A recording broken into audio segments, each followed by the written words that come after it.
Well, I think when you do thank people up on the stage, there are two reasons you do it. One of the reasons sometimes is you're not paying them too much money and you want them to stick around, so you pay them as many compliments as you can. But of course, that's as a bit of a joke. But really, if you haven't got the guys capable and they haven't done the right thing, you've got no hope in Hades of doing the job. It's that simple. But additionally, the real racer mechanics, they're not paid just in money anyway, they're paid in results, and why not acknowledge it? Yeah, absolutely. You could pay them less money to keep winning, and that's their races, they're there to win as well. They want it as much as the driver. Yeah, the good ones. And they get as disappointed as the driver, or more so sometimes. Absolutely. Particularly if some part of their responsibility on the car breaks. Yeah. You've really got to baby them. It's the old excuse book stuff, isn't it? Like, oh, my tyres went off. if something broke in the car, you don't go back to the mechanic and say you're a no. And vice versa. You expect the mechanic, if you've made an error and you've had a spin or touched the fence or something, you don't expect him to come and say, well, you're a stupid.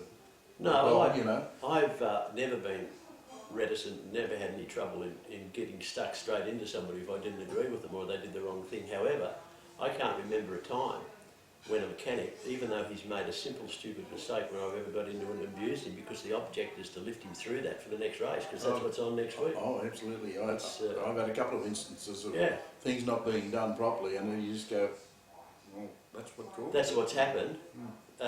Let's get the bloke back up, because he feels worse about it than you, because he's the one that made the mistake. Yeah.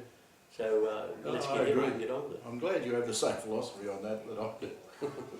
Because I thought I was a standout. Yeah, but aside from mechanics, others beware. At only his second meeting, this young man inverted his Holden-powered MGTC over the dogleg, rolling almost into Enegol. Dragged from the wreck and spitting front teeth, the aggressive young Wyong pastry cook gasped, "Get the car on its wheels, I want to get going." And then he collapsed. His name, of course, was Allan Grice.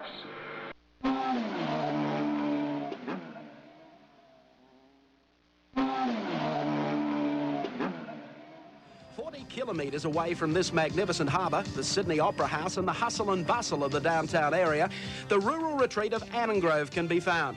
This northwestern suburb of Sydney also boasts one of Australia's most successful motor racing complexes, Amaroo Park Raceway. The 1.93 kilometre action track sits in a natural rock amphitheatre. The circuit is hard on both drivers and cars because of its tight and twisting layout. And from position number 1, John Bowe has drawn the number 1 car. Alongside him, George Fury. On the second row of the grid, Peter McKay alongside Allan Grice. The third row of the grid, Gary Scott from Queensland, sharing with Australian Touring Car Championship leader Jim Richards. Behind him, Dick Johnson, car number 7. Alongside him, an arch rival from way back, Colin Bond. Row 5 consists of Gary Rogers and the young Glenn Seaton. And rounding out the top dozen, Steve Masterton and rally champion Jeff Portman. As I said before, $25,000 in total prize money and a Nissan Skyline, $13,000 for second, $10,000 for third, $6,000 and $4,000 so on down the line. So it's a healthy reward. And John Bowe. Any one of 6 drivers, I think, can still win it, can't they? Yes, indeed. Well, there's 30 points up for a win in this one, 27 for second, 24 for third, and it goes right back down to 12th place. So it's really 10 points. Fury, Grice, Richards, Johnson, Bond and Bowe. Indeed. 30 seconds now remaining prior to the start of our first heat in today's coverage. And 6 laps will be the total journey. On the front row, John Bowe. Alongside him, George Fury. And right behind, Peter McKay and Allan Grice. There's a lot of words went under the bridge there. 10 seconds away from the start of Heat 1 this afternoon of the Nissan Super Series from Sydney's Amaroo Park. Flag is down and Bowe getting away very, very smartly indeed. Going with him is Fury on the outside. And Allan Grice moving up very, very quickly here on the outside of Peter McKay as they head up the hill for the first time. Gary Scott dropping in behind them. Then Richards making the break. Johnson going with him too as they go to the top of Nissan and now drop into the right-hander. Fury and Bowe, door handle to door handle. Oh, there's one going through there on the inside. That was like Peter McKay. And Grice keeping the pressure on them too as they come out of that corner, heading down now towards Mazda for the first time. And Grice has got up to second. Yes, got through that corner very, very quickly indeed. So Grice with a few points to try and make up here today at Amaroo Park. Bow, though, is your race leader as they come down to the left-hander for the first time with Grice in hot pursuit. Fury is the next one through, followed by McKay. Gary Scott next got a great start, but seemed to lose it going up over the top of the hill and didn't improve on his 5th spot off the starting line. And Bow survived the early struggle with George Fury and now has to hold off Allan Grice. Coming up for the completion of the first lap, 5 still to go, and across the line, Bow the leader from Grice, Fury, McKay and Gary Scott, then Richards and Dick Johnson. Here's the pressure now. As McKay at the top of the hill, still holds down 3rd. Grice looking for the right approach here on John Bow. But certainly the inside run coming down this part of the racetrack. Bow using the width of the circuit, going all the way up, but starting to close the ground up now. And Grice will be through here very, very quickly if Bow leaves the door open. Honda corner is the next one up. Grice sits in, tucks in, looks for a run down the outside. There was one almost up on 2 wheels that time. Gary Scott. And there's 2 that have got off on 1 wheel. Number 9 also with problems was Gary Rogers, and 11 joining him is Steve Masterton. Meanwhile, back in front, coming out of the lake corner, John Bow resisting every attempt thrown at him so far by Allan Grice, Fury and McKay. That's the top 4. Across the line now for the completion of 2 laps and 4 to go. Peter McKay does a pretty good job in these races, doesn't he? More than holds his own. Excellent. Up Bitcher Pave Hill again. There's Allan Grice still stalking John Bow in car number 1. And the racetrack that Grice puts more pressure on these youngsters that aren't so familiar with it. Through the turn and down towards Mazda corner again. Actually, that gap's open just a little bit. Bow over Grice. And then quite a scrap going on for 3rd. And George Fury just barely hanging on to that 3rd spot at the moment in the red and white car. John Bow managing to hang on here quite nicely, and as you suggested before, Michael, that there's probably nobody out there who's as quick as Allan Grice in an ET Pulsar, having driven one of those cars around here for lap after lap in his advanced driving course. Gary Scott giving Peter McKay a little nudge in the back as if to tell him to hurry up. He wants to go quicker. They'll all have to go a bit quicker if they want to reel in Bow and Grice at the head of the field. George Fury still holding down 3rd ahead of McKay, Scott, Bond. It's Johnny Bow and Grice looking good at the moment. Nothing too much has changed, although Here's McKay. So Dick's moving up as well. He was back with Richards and Bond a couple of laps back. Here comes the 4, having the great scrap. Fury, McKay in there, Scott. And, of course, Johnson making the move as well. Out of Dunlop Loop and down towards Mazda corner again. Nothing's changed up front. 2 leaders go through. Maybe Grice marginally closer this time to Bow as they come down towards the left-hander at Honda corner. And then the second group comprising of those 4 cars. Oh, and they're putting the... Whoops! Oh, Gary Scott. He's made up a place. It's an interesting way of doing it. Well, here's Johnson now making his run down on the outside of Peter McKay, driving car number 7. He'll go in there as deep as he can and then try and pull back on the inside coming out of the turn.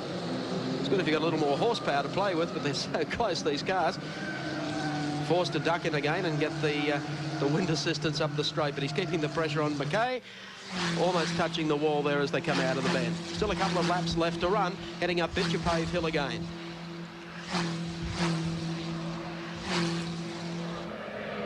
Bow, Grice, closer this time to the Dunlop Loop. Actually, John Bow's doing a great job of getting the Pulsar sideways. They are notorious understeerers, and he's doing a very handy job of manhandling it around the top of the loop. Must have figured out something that the others haven't. Grice looks a little closer this time. Very close to Bow, picking up the back wheel too as they come out of Honda corner. Well, the only way Grice is going to get by is if Johnny Bow makes a mistake, and he hasn't looked like doing so thus far. He's got to get close enough to him, though, to be able to pressure him. And by close enough, I mean almost in the back of the car. 1 lap remaining. Oh, little tangle back there behind. Fury's been involved in it. Looks like McKay has as well. Richards has got himself up involved with it, and Johnson might just be ahead of them. How close are they? John Bow leading up Bitcher Pave for the final time, and Allan Grice getting very close indeed. Dick Johnson has made it up to third. I don't know how he did that.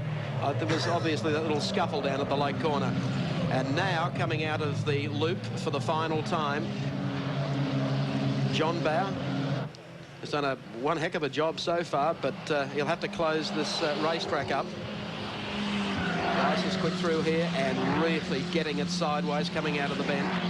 Downing going to make the big charge under brakes. Oh, Gricey. Oh, come on, Johnny Bow. And he sent Grice off, and I think there's going to be big trouble over that one.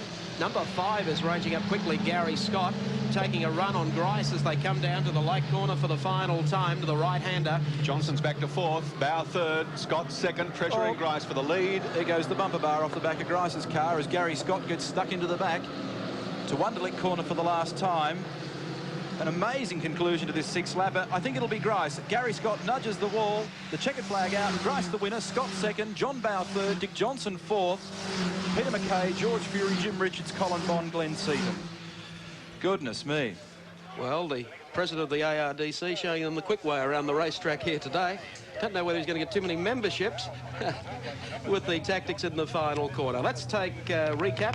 Allan Grice, the winner at this stage. 2nd place goes to Gary Scott. And 3rd, luckily, is John Bow.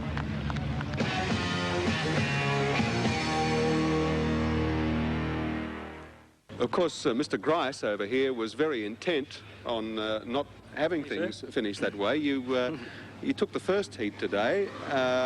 You had to use a little bit of muscle to do it, though. Oh, what a terrible thing to say. Oh, come on.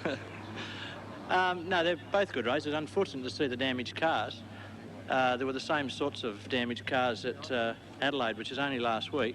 And I think it should be said that the Nissan blokes that put the motor cars together in 1 week and got them here looking as good as they did, well, they surprised all of us. We really didn't think there'd be 12 cars here, but thank you very much on behalf of all the 12 drivers to the Nissan blokes for their great work. You had to say that. I think you blokes are pulling the biggest con deal of all time on poor old Freddie Gibson. Freddie who? Listen, you not only win today's round overall, but you are now the overall leader in the series, and that $25,000 is looking very handy. That's pleasant. I'm sure all my creditors heard it. OK, congratulations. Allan Grice, winner of today's round of the Nissan Super Series here at Amaroo Park, and also the series leader.